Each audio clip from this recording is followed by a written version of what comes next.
Hello. How are you today? Hi, I'm actually got a cold, so I like to think that my voice is not nearly as deep, but maybe we can pretend it's like Jessica Rabbit from Who Framed Roger Rabbit or something really interesting True. rather than just sick person. Okay. Well, let me just introduce you to the audience right now, or internet in a sense. This is Dr. Robin Murphy, professor here at Texas A&M. Thank you for doing this interview with me. Well, Lucas, thank you. I think this is so intriguing on you interviewing your professors and trying to put a more human face onto what must be an intimidating facade we keep up. Yeah, very true. Let's just head right into it. So, this is just like a warm-up question in a sense. What's your most played song on your iPod? It depends. I bounce around a lot depending on mood. Here, why don't I just see which one's showing up right now?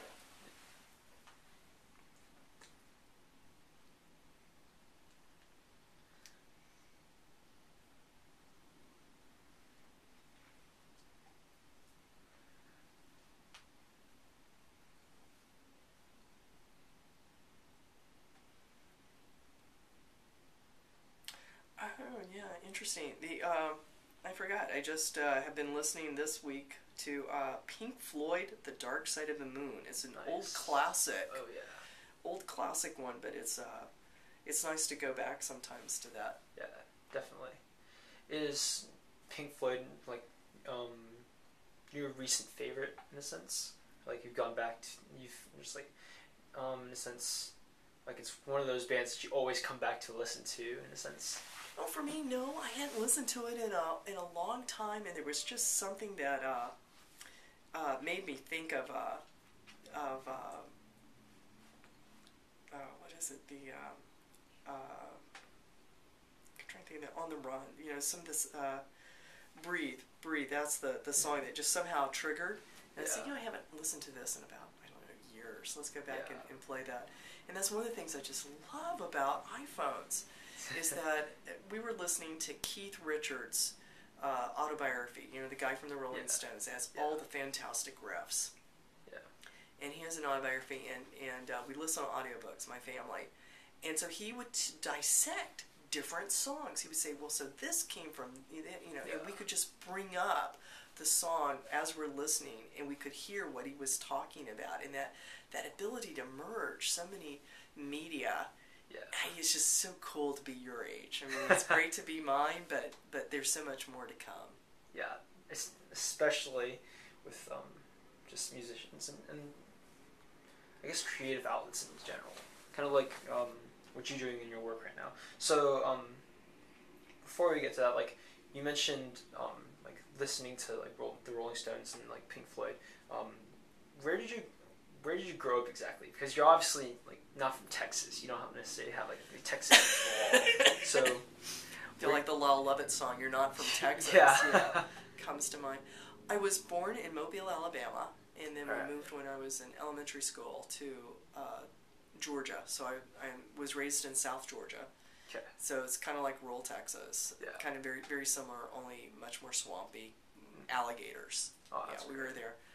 And I don't have much of an accent, but a lot of people don't have accents these days, right? Yeah, Television kind true. of evens us out. Yeah. And I've worked all over the United States, so that I probably picked up a little bit from my husband, who's from New Jersey. So I don't have much of a distinguished accent. Although if you get, with a couple of beers, you get that little honey comes back in. True. So how is life like in like southern Georgia in this sense? Because a lot of like people in Texas come from different, at least in this university, come from diverse backgrounds. In a sense, I'm from suburban like Plano, and I know a couple of people. My roommate's actually from a really small town in west of Fort Worth, and so could you describe your childhood experience in this? Plano pretty much describes suburbia. Yeah. I think if you just look it up on Wikipedia, there's the map. Yeah, no, and so that's one of the things I like about teaching, and I like about teaching at State University, is I really think that there's a lot of emphasis put on going to the Westinghouse School winners and this and the Bronx High School this and that. But you can still learn wherever you are. True. And so we didn't have a whole complement we didn't have calc in my high school. We didn't have calculus. We had stuff. So when we went to Georgia Tech, it was pretty tough. I had to catch up a lot because everybody had pre-calc or calculus, and so they were taking it a second time. I was getting to see it the first time, and I was kind of overwhelmed at first. Yeah. And so I really like the idea of teaching in distance and giving experiences back to the high school, so that it doesn't matter where you are.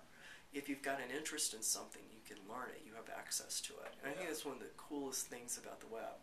I don't know that we're doing the MOOCs and the YouTube stuff. I don't know that we've figured out how to do it well, but I think there's that potential. Yeah, definitely. So, harking back to your childhood in a sense, what's your most memorable experience living in Georgia, or just going to Georgia Tech in high school? Well, those are quite different things. Yeah. I really enjoyed being at Georgia Tech. It was so coming from rural South Georgia. Atlanta was considered the Sodom and Gomorrah of the South. And I was, we could not let our daughter go there, and this and this. So they kept trying to say, go to junior college and then transfer. And so they finally let me go. And it was great because I was with 10,000 students that were just like me. They had the same attitudes toward life, the same career goals. It was just, in South Georgia, you can imagine, there weren't that many women interested in engineering. There weren't many guys interested in engineering. My dad was head of engineering for the world's largest chicken processing plant. He was one of two people in my town that had a degree in engineering. So there just wasn't much expectation there. And so that was kind of sad. So being there and with all these people who wanted to grow up and be engineers and stuff, it was like, okay, now I'm no longer hanging out with the cheerleaders who are nice, but and the people who want to go into agriculture, which is nice, no harm there, all good things. But I had different plans, and I was now with them, so it was great. That's awesome. Of course, it was hard as hell. My undergraduate years, coming in from a rural high school and stuff and background, I cried the first year, pretty much every night. Got through my classes and then finally began things to look up, but it was, so I sympathize with undergraduates. Yeah. Did you have any pressure to do something besides engineering or computer science? Oh, sadly, I was pressured to do computer science. My original degree is in mechanical engineering.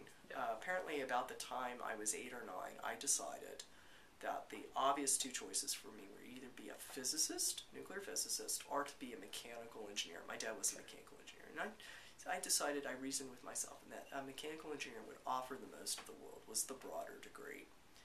Well, as I started getting in high school and stuff, people kept saying, there's these new things called computers. You seem like, that'd be a good job. And so one person said, that'd be a good job for a woman. So that pretty much turned it off. Why I can't do it? Because it's for women.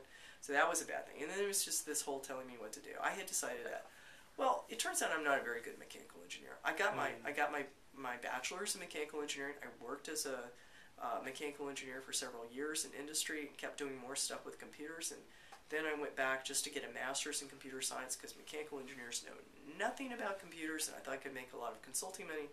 And then, damn it, they were right. I was really better at computer science. I could have saved a lot of time if I hadn't I was going to be a mechanical engineer. So, yes, I did. Well, that's great. Let's make a hypothetical with this in a situation. So let's say you're still a mechanical engineer. Let's say you got your master's and maybe like a PhD in like materials and fluids and or one of those fields. So,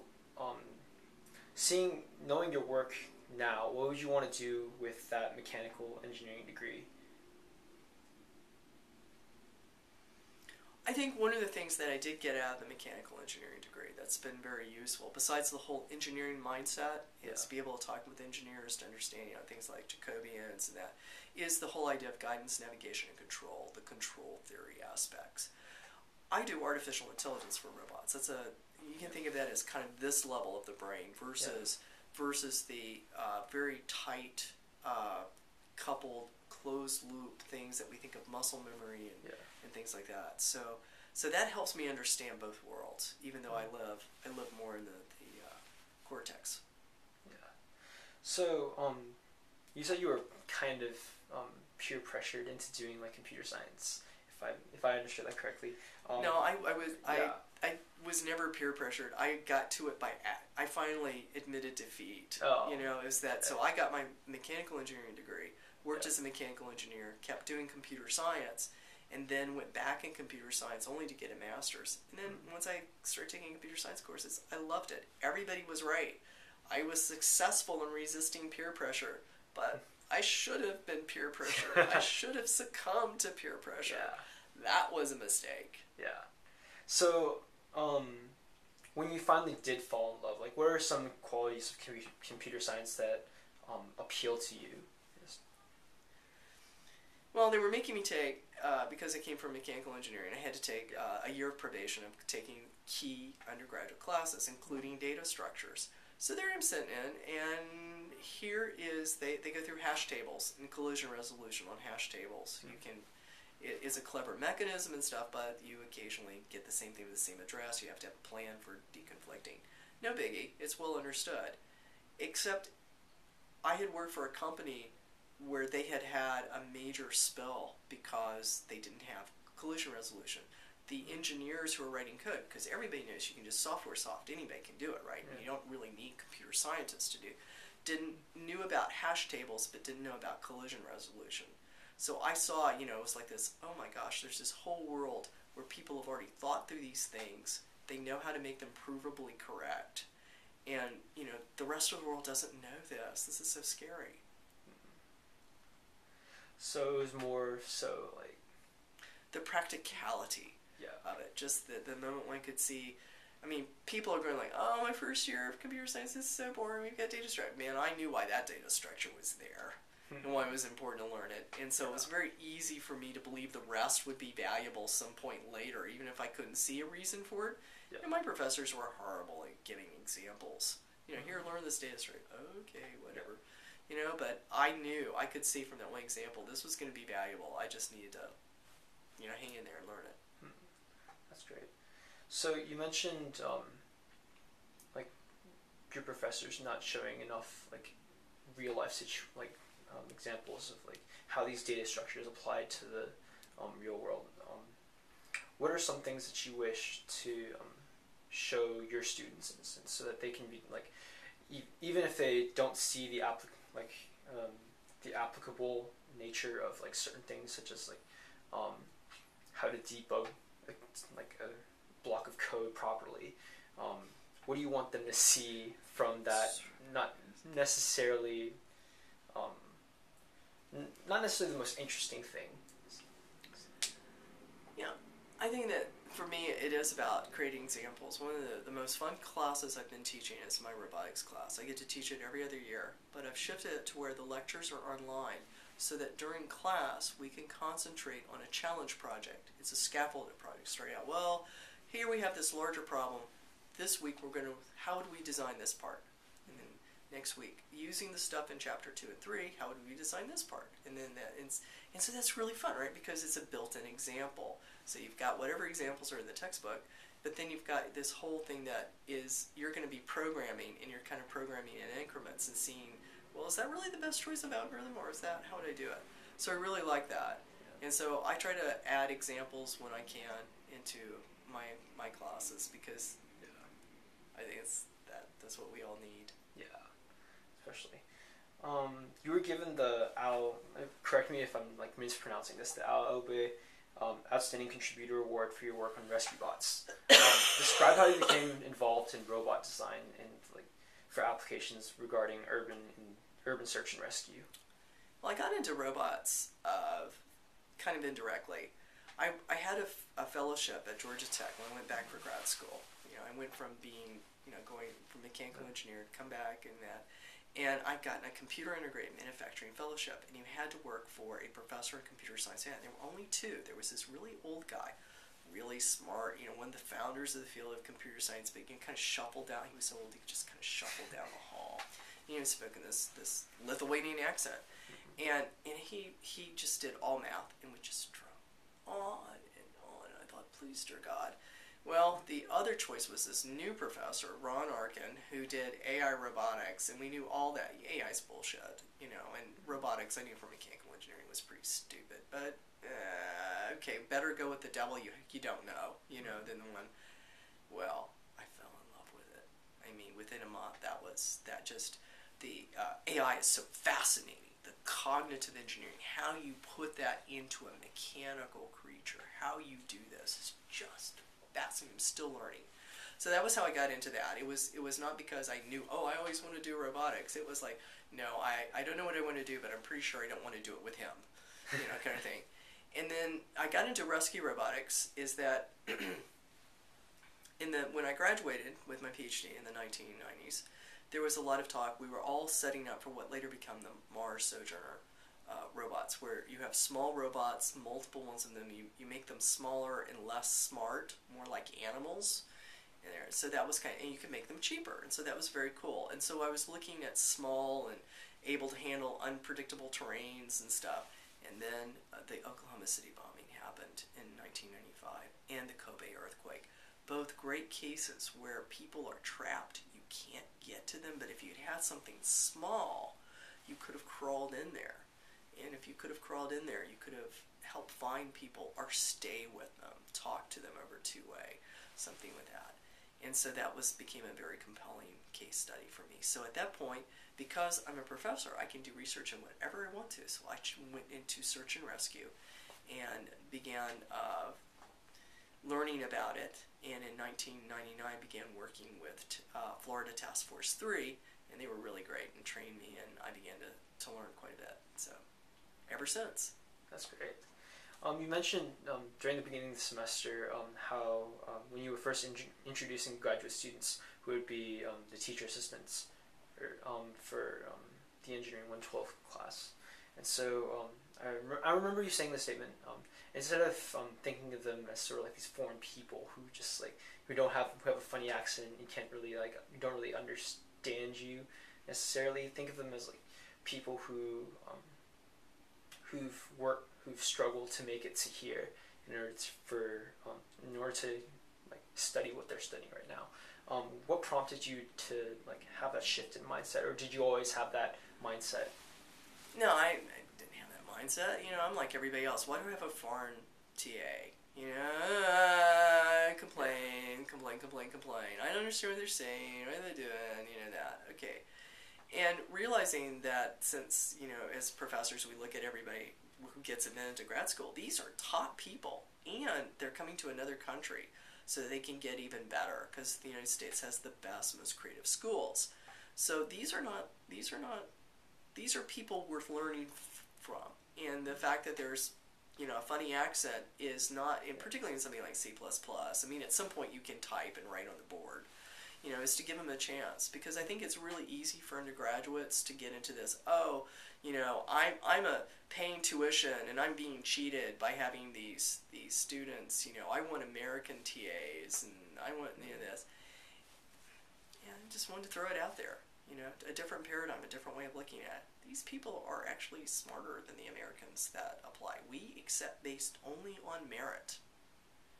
And so these were the smartest kids that were coming in. So they may have something to offer. Just give it a try. You know, maybe worth wading through. Now, not everybody is good at being a TA, right? But that doesn't mean what country you're from or what your accent is. You know, we try to not use those. When we find a student who's not working well as a TA, we try to herd them on to something else. But yeah, that's what made me think of it. When you first started teaching, who were your biggest influences on necessarily your teaching style in a sense? I think that all of us in college, professors, we get a teaching style not from formal instruction. I mean, I did go to a Center for Educational and Teaching Learning at Georgia Tech, but their point was pretty much this, is that mostly you learn by what you would not want to do, that you've had professors do that drove you nuts. Okay, so you make that list, which is pretty long, okay, and you try not to do that. And then you try to make a list of what you thought was effective, what you thought worked well, and you try to duplicate that. So there's some stuff that I brought over from Aditya Mathur, who's at Purdue, a software engineer. He had this great technique of writing on the side of the board what the outline was for the class. And then whenever he finished a comment, he would check it off. And so you could always kind of figure, even if you were sort of getting lost in all the computer science stuff, okay, we're now talking about this. Okay, I can hang in there, maybe, that. And so I thought that was brilliant. So I've always done that, So there's things like that worked really well. Okay.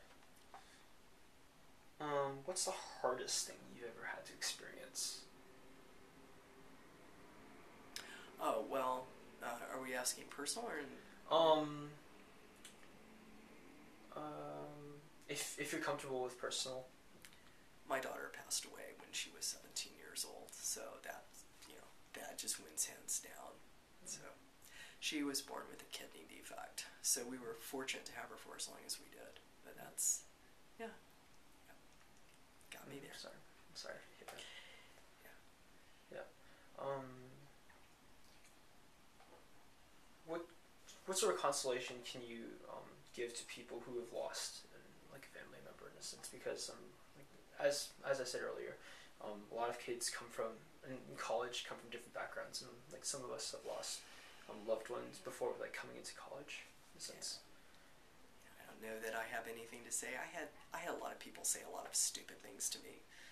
One of my friends, another professor, his wife, one of those things where you get a strep throat and then 3 days goes to the hospital and then dies like 2 days later, and he's got 2 kids and stuff. And we were just talking about the dumb things people trying to be well-intentioned, would say. So at the end of the day, it's just kind of like the virtual hug. We're all in this together. Really sorry. It's terrible. Just solidarity. It's just terrible. Just one last question. What do you want your students to learn from your class at the end of the semester? Oh, at the end of the semester, anytime. At the end of the day, to think. We want you to think. We want you to reason. We want you to be able to take something and say, well, do I believe that just because it's in the book? Can I try that? Is the opposite also true? When would the opposite be true? When would this be false? When would that? To think and to explore.